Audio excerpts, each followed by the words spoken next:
По 10 години работа како дел од Гостиварската гимназија, паралелките на медицинското училиште конечно се издвоја како посебен правен субјект. Во неговото преуредување голем допринос имаа гостиварските бизнисмени. Го отворивме средното медицинско училиште во нашиот град во склоп на гимназијата на Гостивар.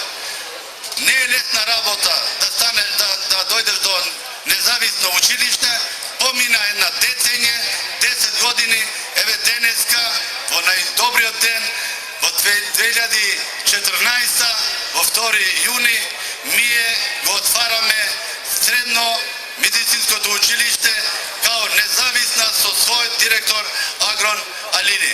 Во средното медицинско училиште настава следат 1105 ученици, а наставата се одвива на 3 јазици. Почитуван градоначалник, со посебен придаде за осамостојувањето на училиштето, една голема заблагодарност во име на учениците и колегите, што им давате шанса како Гостивар да се приклучи кон најголемите градови на Републиката, да има самостално независно општинско медицинско училиште.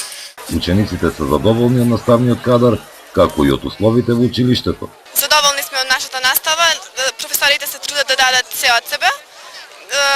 Имаме можности да исполниме и практичната и теоретската настава, но се надеваме дека ќе се зголемат се уште и дека ќе имаме доволно средства за исполнување на наставата. Во кабинетот каде што одржуваме пракса имаме се што ни е потребно, фантом, значи игли, шприцеви, имаме многу нагледен материјал. Промени има и во основното училиште во Форино, кое започна самостално да функционира, а деновиве се очекува средношколскиот дом Бранко Станоевиќ да премине во раците на локалната самоуправа.